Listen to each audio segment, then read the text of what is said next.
Hello and welcome to the ninth episode of SkillShine25. I'm Varun, a high schooler passionate about helping students explore real-world careers, and I'm joined by my co-host Veer. Today we're joined by the hilarious and talented Blayr Nias, a stand-up comedian, writer, and one of the most authentic voices in comedy today. Whether she's performing for live audiences or crafting razor-sharp jokes, Blayr brings humor, honesty, and heart to everything she does. We're so excited to have you, and can you kick us off by telling our listeners a little bit about your journey into comedy and yourself? I can't do anything right now because that was the nicest thing. That was such a great intro. I need you guys to write for me. Yeah, let me try to be concise. It's gonna come off a little quirky because it's late in the day and I'm tired. Um, I got an English literature and creative writing degree from George Washington University. I was always in theater and trying to do funny videos and sketches. I started writing in college. We had a theater group, and I worked with Recess, which is an improv group with TJ Miller. Um, I decided one day after quitting my job that and my boyfriend at the time that I wanted to just explore other careers. And full transparency, there was a guy that I had a crush on and invited me to an open mic. And I decided that I was going to go just to get his attention. So I Wow. practiced a 5 minute set for 8 straight days, Wow. and went, and everybody there was like, wow, like you're amazing, like how long you been doing this? And I was like, that's my first time. And that gave me the confidence and inspiration to not only start a new career, but it was something I was passionate about and I thought that I was good at. So um, I've done many things since then. And currently, I'm not actively on stage as much, but still dealing with entertainment. And I love what I do. Wow, that's amazing. And just going into starting into one of our questions. So obviously a lot of people, especially comedians, how were your first few like open mic nights like? Were they kind of difficult? Did you like feel like your jokes weren't hitting as much? Like how did you really like operate towards the beginning? Well, so I think even though I like, you may not know this, I don't consider myself um, specifically a stand-up comic. I thought that Right, I was when I first started. I now consider myself more of a comedian that writes right. and does stand up. There's a difference, in Hmm. my opinion. I'm not sure how many other people have described that, but like, there's people that can put out a new special every year because they write that much, and they maybe not be as good on a theater stage or a film. It's a lot of stand ups that aren't good on film. So I like to think that I feel more of that comedian area. My first open mics were great. Really? Um, That's very cool. that's not the norm. Right, I practiced so hard, and I didn't know that you're allowed to come back repetitive weeks with the same material. right. So I wrote like a new 5 minutes Yeah, like wow. every week for about 3 months, and I would open and close with the strongest jokes. But I was writing every day, for like 2 or 3 hours, just um, churning away, and but very much looking at the business side of it immediately. Wow. Where I saw there was a night in Charlotte that was missing an open mic, and I found a bar, and I was like, let's do open mic here. So 3 months into doing stand up only at open mics, I started my own open mic, Really? Oh wow. and it had a lot of people coming to it, Wow. which is not Yeah. necessarily successful because you have a lot of comics coming to an open mic. The venue's usually trying to make money, and comics are usually poor. Yeah. Right. But yeah, it went well. It went really well. And I got my ego checked later on in my career. Right. And that's also Oh, great to really? hear because Well, why don't you elaborate about that if you don't mind? Um, so it's let's see, what was the first one? I think I know what it is, but the first one wasn't that bad. Excuse me, my allergies are crazy. The first one wasn't that bad, but the second one, oof, painful. The first one they sent me out. The Comedy Zone will have rooms and venues they're researching to start doing Right. comedy in. So frequently, like consistently, not even a humble brag, I'm sent out as one of the people to test the waters because like Blayr Mhm. Solid should be great. So I was in the Comedy Zone classes trying to get recognized, and one of the instructors was like, "Oh, you think you're good? You think you got a feature set?" And I was like, "Yeah." He goes, "All right." And he sent me out to one of the new rooms, Oh, and it was in Seneca, South Carolina, and it was 2012, and gas was like $1.18 a gallon. Wow. So it So was really like that's almost where we 10 were. years or more than 10 years. Yeah, and there's a bachelorette party in the front row, 14 women, and they just were the worst. And it was not a set I wasn't prepared. I had never had a rough Right. gig. But the one that broke me, that really let me know I didn't know what I was doing in comedy was in Birmingham, Alabama at the Stardome. And you can see how I talk and hear how I look. I did it first. I get a lot of flack for being a white black person. And Right. I do a lot of material about that race because of that. It took me a minute to figure out how to perform in an urban or black room. Right. Because wow. obviously And it's a little different crowd. funny is funny. I'm Right. not going to change who I am, but I can do a Christian room. I can do a corporate room. I can do a college room. I can host an event. I can headline an event.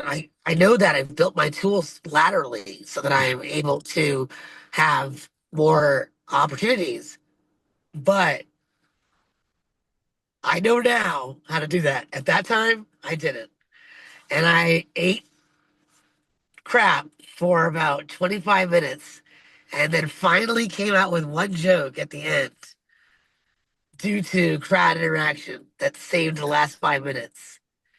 And I sold all my merchandise that I brought. Really? Wow. Wow. So I mean, it's See, 500 people and I had like 40 shirts, but that's still impressive. You got but the I went crowd. You swayed the home. crowd. You left an impression. That's the big thing. I went home to that hotel room that night though and cried in the bathroom. Like, wow. Wow. 'cause I No, was that could like, be scary. A lot of people like it's impressive how you get up there and talk to these people, whole different groups of people, and it's hard. All these eyes staring at you. You're the main focus, and you have to do it live. You have to present.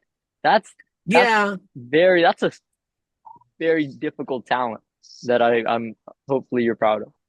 Oh, well, thank you. I don't know how proud that I am of it. I just think that different people have different skills. Like, if someone asked me to sit still quietly and meditate for, I can't, 5 minutes max. So that might calm someone down or focus or match the energy. I'm not very good at, I'm very fluid. Right. So I find that impressive. Yeah, So I know. definitely, as we can see, like adaptability is like probably very important, right, for like a comedian because as we Yes. said, like different rooms mean like different vibes, and sometimes one joke might be like more effective towards another. Um, like that's like kind of might be like one misconception that people might have that like the same joke will work for like every single room or every single group. But do you have any like other like hidden like misconceptions that about stand-up comedians that others might miss per se? Oh, boy, do I. I would say number one, what that people assume about comedians in general, just the masses, is that because we're funny or you find us funny, that we are funny in real life and enjoy humor and are optimistic and positive and happy. They just assume someone that makes them happy. They don't. It's really hard for a lot of people to fathom that someone like Robin Williams would kill himself, or someone like uh oh my gosh, I can't think of his name. Oh no, I can't think of his name. Um, that they would get involved in drugs and alcohol, Right. or have it's like you're happy, your life is together. Right. Same way people look at someone like you have money, your life is together. Um, it's usually a coping mechanism or a Right. defense mechanism. What am I blurry? Okay. Well, I just said the okay. So that's the number one thing. I've had someone see me at my therapist's office and say, "Why are you here? You're so happy and funny." And obviously, that was a huge cringe moment while picking up my Right. antidepressants for someone to say, like, why aren't you happy? But I think that I was interviewed after Robin Williams committed suicide, and they were like, this is really shocking to a lot of fans. And I Right. find it shocking that it's shocking that people don't understand the tears of a clown. Right. That, Honestly, yeah. And I think a lot of people they probably forget that like comedians like you have like real feelings too, right? And you guys yeah, have real lives like outside the stage and it's like same with like actors and stuff. And I think it's really important that you highlighted like the unheard like mental health. I feel like a lot of people don't really talk about that yeah, until like a tragedy happens, then they're like, why do we not focus on this more? So honestly, I think absolutely. it's really important. And honestly, not just like comedians, but I feel like everyone should really highlight their mental health because like Yes. you might be happy like when you're like in your job or like you're performing, but it's important to like make sure you're happy like all the time and address things that may be like Well, hindering that. and even like, not to interrupt you, to even Right. accept that you're not going to be happy all the Right. time, that you just need to be appreciative and live in the moment and have gratitude. Right. I talk to myself all the time because I'm very smart. I say, Blayr, is this important to get upset about? Right. Because feelings aren't facts. Exactly. And then I'm like, it's okay to have those feelings. Just you need to know it's not a fact. And, if I feel low self-esteem or whatever negative energy that's not helping me succeed, I will say it's okay to not feel your worth. You just have Right. to know your worth. Honestly, yeah, that's actually a great quote. But that's yeah, We're that Nias, 2025. right. And But okay, so anything else that I think that audiences might misconstrue or not know, we do not want you to heckle. We do not want you to participate. We have a set. It might come off as impromptu and right. improv. Like, I do improv a lot on stage. I do a lot of crowd work. I invite interaction, but you understand I'm in control of it. I have a microphone, you don't. Right. And it's very difficult to um step in and decide when it's been too much. My husband, who's also a stand-up comic, will usually say, "All right, we that's enough for your participation in the show. That ends your participation." He says it in a cooler way, Mhm. um, and because they'll ask a question and then they get, "Oh, I'm part of this." It's Right. very, very tricky. I also think that people don't understand that how much money comedians make, Right. especially when they're not headlining or a household name. You pretty much have to have a day job or you're a starving artist until you figure out that business benefit for yourself. Right. And I think that people think comedians are always funny. Yeah. That's They Yeah, I mean, expect you, they that. expect you to be Honestly, on. maybe I thought of that too, to be I honest. have two questions leading off of that, if you don't mind. Go First ahead. off, for when you do crowd work, do you ever pre-plan the crowd work? Like you know that you're gonna talk to a person like this and say the joke and go off of that. Is that I ever you know, in your mind? magicians never reveal their secrets. Okay. So I'm almost like tempted to not. What I do is hard though, so I can say it. If you go ahead and try this, it's like, well, like gymnastics, like 10 score from even the Russians. I can say that about myself because I know my skills. Right. Um, yes, I have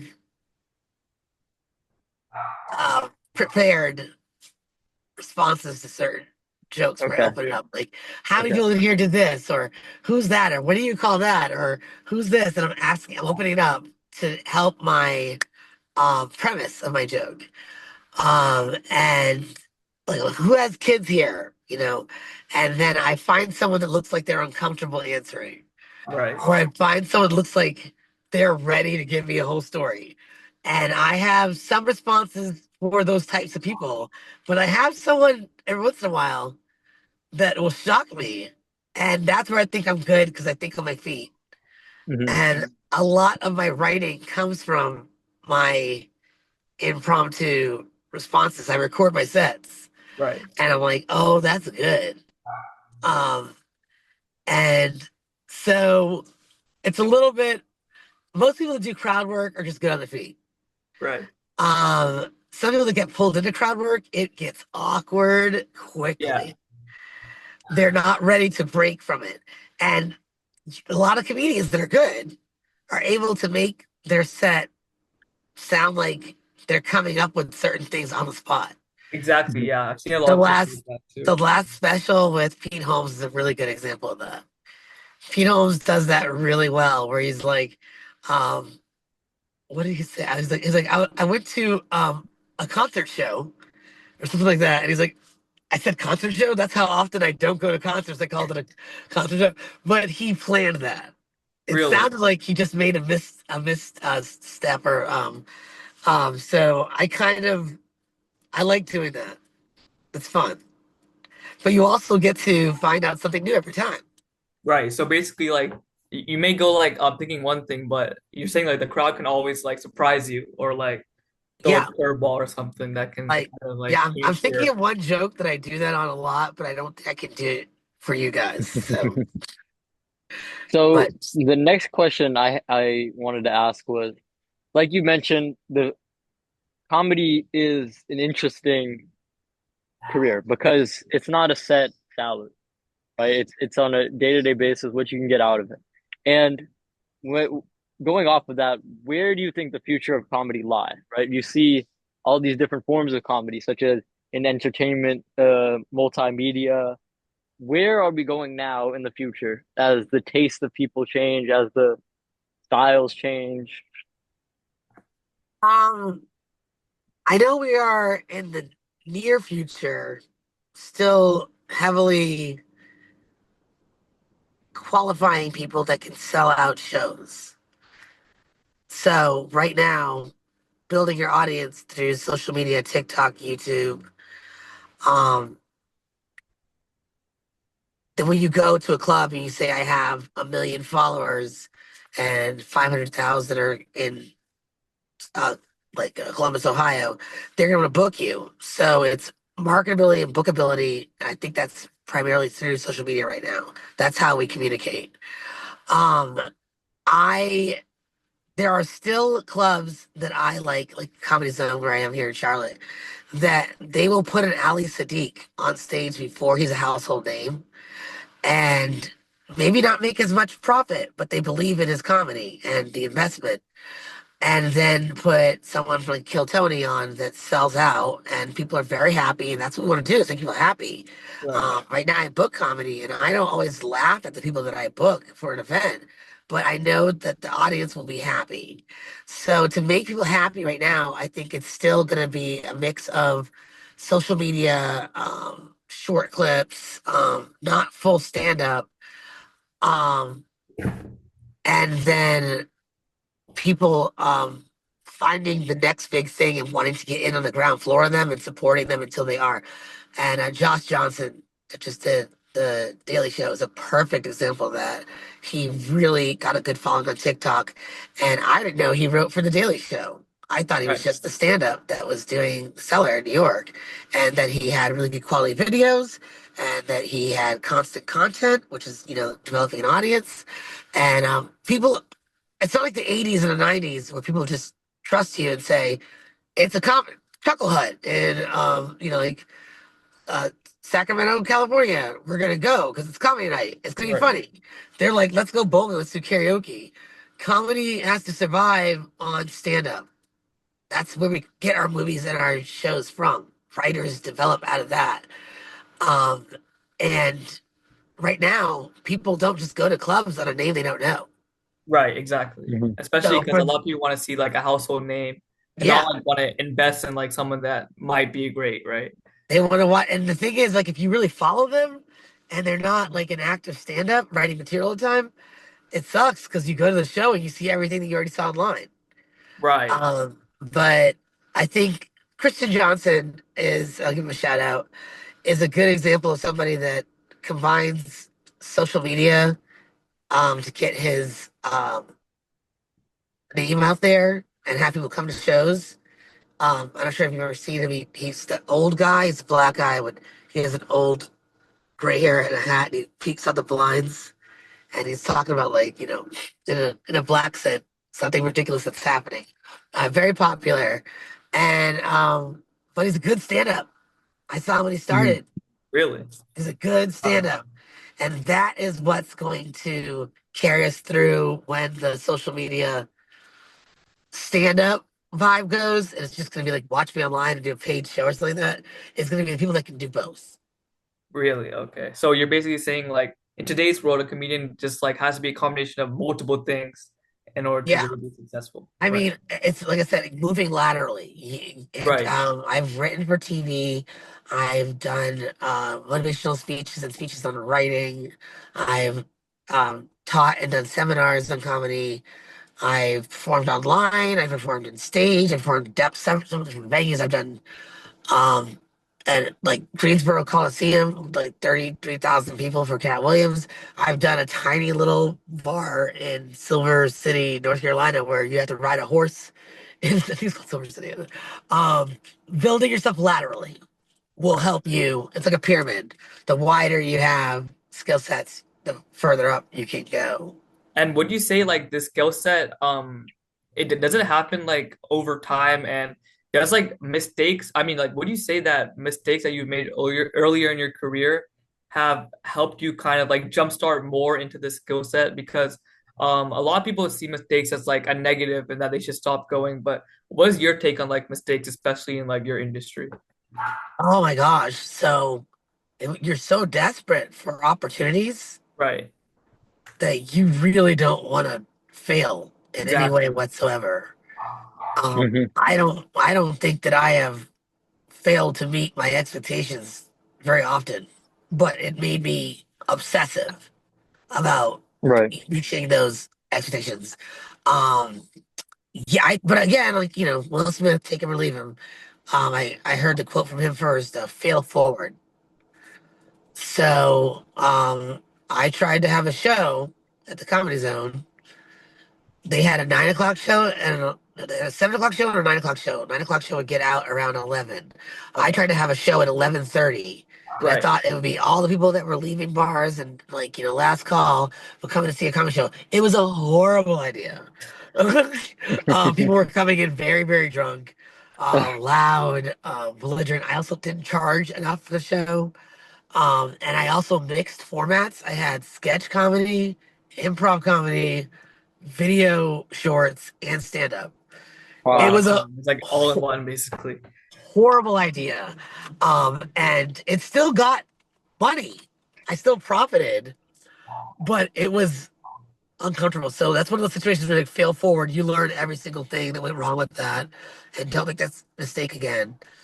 But just pre-plan so you don't like talk to people that are wiser than you. Right. If you have someone you can ask, talk to someone that's wiser than you. Hmm. That's how you get around that. But yeah, I definitely made mistakes. Oh my gosh. I only made them once though. Because you were talking about how it's hard to get on stage in front of people. When you make a mistake, woo, that's rough. Hmm. Now it looks like we're starting to run out of time. I think we have time for one more question. Uh-huh. Uh, Varn, you have a good question to ask? Okay, yeah. So kind of going back to what like Skillshine really is about like high schools and opportunities. Obviously, it might be hard for like an average high schooler to try and like get in to stand up and make it big, but what are like some tips on just like how to start, like your career? Not No. necessarily booking out shows, but just like learning the craft and stuff like that. Okay, first of all, you are wrong. I have to just say that. Really? No, it is very easy to get started if you're Really, younger. You Really? gotta, really. I mean, I know at least 4 or 5 comics that started around 13. Wow. I mean, you gotta get a parent that's supportive because you're going out to like most likely a bar or a restaurant to do these open mics. They're not always gonna be like a nice bookstore or record shop or something. So you're gonna want to have a parent that's there with you. And you go, you pair your set, you learn from other comics what works for them, what doesn't work for them. A lot of times these kids have been obviously clean and they can see how being vulgar doesn't necessarily make the joke funnier. They can like feel more confidence and validated into the fact that they have to keep it in a certain parameter. Um,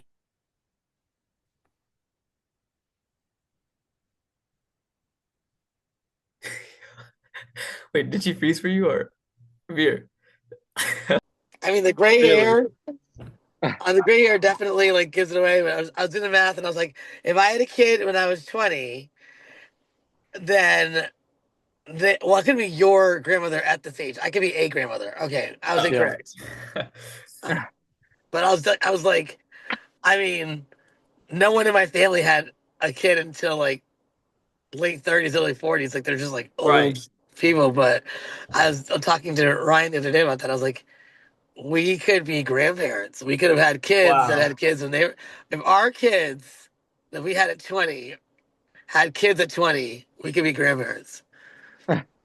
I mean, you've At seen the 40, evolution of not only your family but society I the mean, jokes, the comedy. I had a lot of jokes about my mom pushing me to have kids, and I had cervical cancer, so I tried for 10 Wow. years. They told me it wasn't likely that I would conceive. I wanted Wow. what do you call it? Not vengeance. Revenge or Like just like prove you wrong, baby. right. Okay. I Yeah. I know I understand what you mean for sure. Like Yeah. I was like I'm gonna show them. And I was like, I was at 35, and my mom was always telling me to freeze my eggs, and because she was desperate for that grandchild. I was like, well, you should have had me earlier, and then you would have them.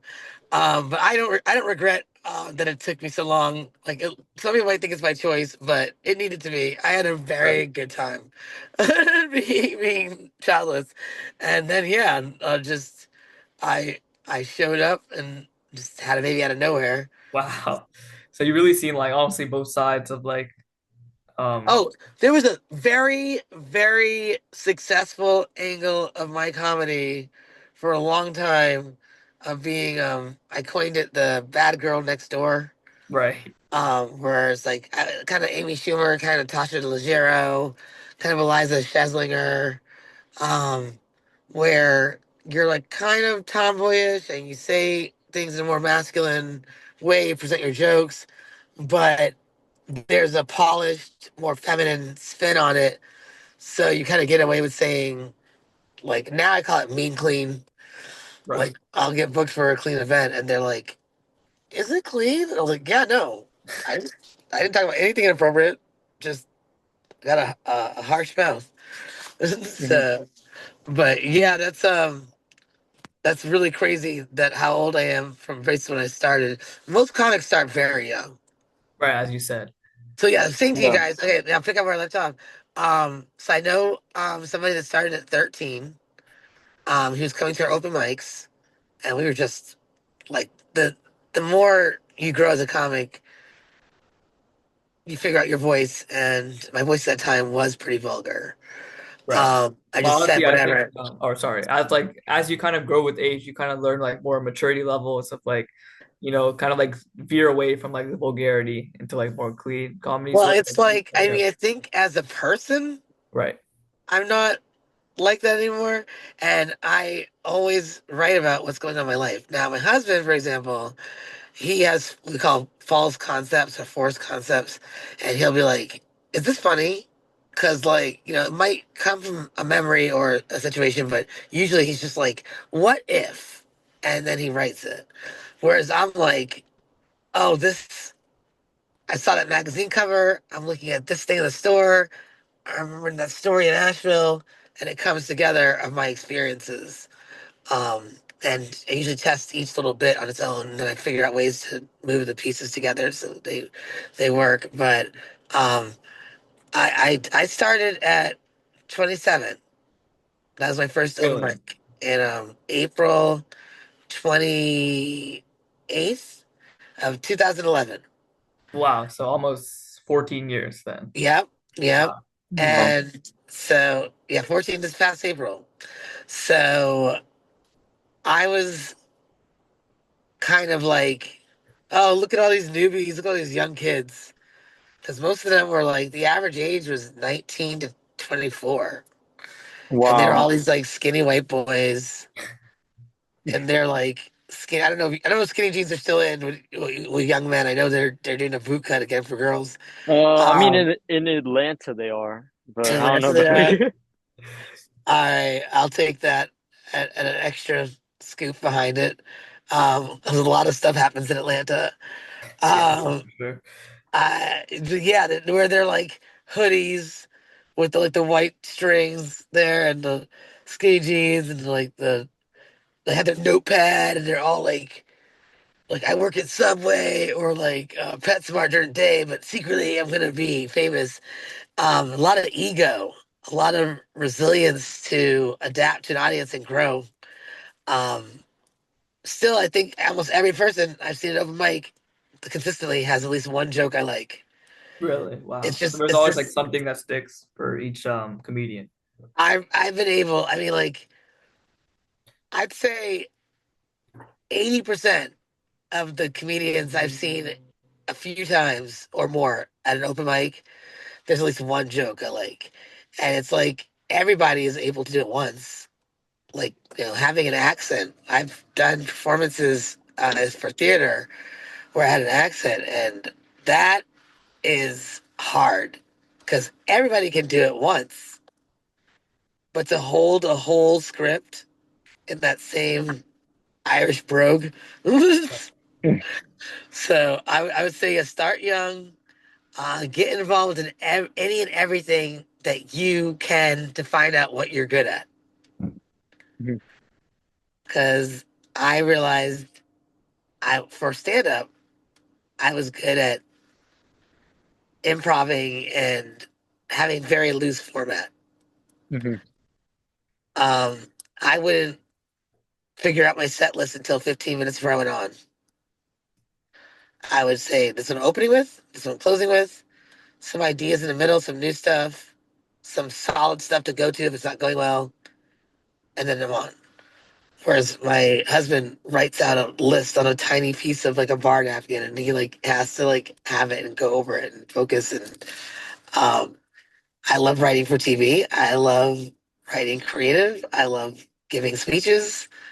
I love hosting and being an MC. I think that's one of the most important parts of a Really? live comedy show. Yeah, you set the tone. Oh yeah, definitely for sure. Honestly, if the MC does not have any energy, how will like the comedians even like follow up with nothing? You know what I mean? And then you have a feature act after that, that having a more dry wit is okay.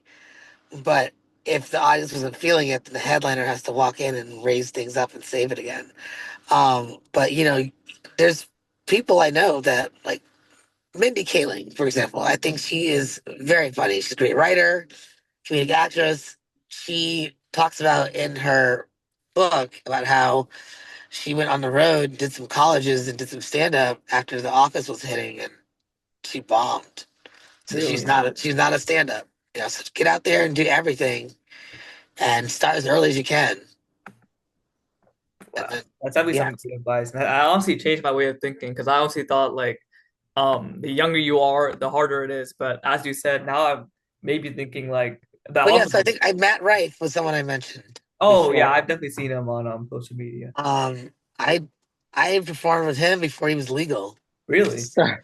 and he was killing it. So it's like, I did a audition in high school for an improv troupe that got me out of classes. That's the only way I did it. Reason I did it, and I did a stand-up routine, doing impressions of Andy Kaufman, like at 14. And at 10, I did a talent show at my mom's company picnic, making fun of her doing stand-up on stage. You can like, I was always the entertainer of my family. You can start as soon as you want to. You can start as late as you want to. It's like, you can perform and not have any booked events or income coming in. I think that you are what you do. If you write, you're a writer. If you run, you're a runner. If you sing, you're a singer. You may not be a good singer, but just pursue what it is. Doesn't matter. Yeah, your passion, pursuing what makes you happy and what But you want to go with. you gotta try stuff. And the Mm. stuff you like is the stuff that you'll want to practice. I took piano classes in grade school. I hated piano. I never practiced it. I'm not a good piano player, you know? Right, Yeah, but at yeah. least like without trying it, you'd have never known. So I guess kind of like the comment, like the lesson we can learn from here is really just try everything because you'll never know if you're good or bad at something unless you've tried it. And that's obviously apparent in not just your career, but a lot of comedians. They just like put themselves out there and whatever click, and like whatever didn't, they just gotta adapt and I don't remember the quote exactly, but it's something like the hero dies one death and the coward dies a million or a thousand. Like Right. being afraid, you should take risks. right. And Yeah. like as they say, like your dream will always be a dream unless you try to make it reality. So that's definitely something that we could apply definitely to not just your life, but all of our lives and Yeah, everything. yeah, for sure. Like there's there's stuff out there that I haven't done yet. I regret not moving to New York or LA early on in my career. To take off, I was too scared. I was like, let me stay. I'll be a big fish in a little pond. But at the same time, I do not think that I'm meant to hit my stride for another 12 years. I've accepted that now. There's a lot of people that are older. Harrison Ford, Vera Wang. I don't know if you've seen those things that go out when people started later in their life who got successful. So, I mean, now that we have you mentioned all these different comedians, do you have any jokes for us? oh no, don't do that. Oh no, no, no, Not no. at the top, not at the time. Um, Eddie, no, I impromptu. love that you did that. This is a lesson. Comedians hate that. I don't hate you guys. Think you're awesome. It's so cringy to us because what we do really is work. Like I said Uh-huh. earlier, like it doesn't always mean that you're happy, but um, whenever someone asks me to tell them a joke, it's a dad joke because I love dad jokes. You would never guess the way I tell jokes. I would say if you are including my social media in anything you're putting out, go watch me online. It's so much better than me trying to tell you a joke now that I'm so high energy and it doesn't really translate well. But I will tell you my favorite dad joke. Honestly, Yeah, we'll take. I'm excited. I'm excited. Okay. A fish swam into a wall and he said, "Damn." I get it actually. That was good. I like that one. That's like my favorite joke in the whole world, just because you have to imagine a little fin doing like Yeah.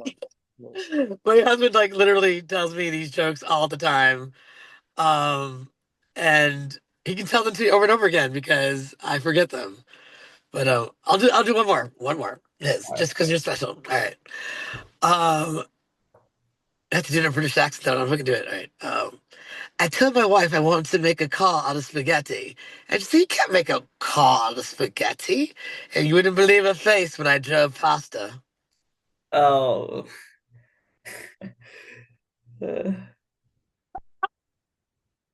That's what I love. I love that someone will see me on stage for 30 to 60 minutes right. and like laugh and like not always relate, but like really get where I'm coming from and just think this is really like interesting, and I can see how she has like a niche following. And then I tell them the horrible dad joke after the show, and they're like, uh. But that's what makes me laugh. Very much so. That and Oh, Pete Holmes. that Watch would be Pete good. I Holmes. mean, If you haven't watched Pete Holmes or listened to Pete Holmes, get into Pete Holmes. all He's right. And amazing. honestly, I think on that well, sort of funny note, I think we can go ahead and wrap up this interview. So thank you so much for your time, and I'm gonna go ahead Absolutely. and end the live Thank really you so much. No problem. I'm here if you need any other questions.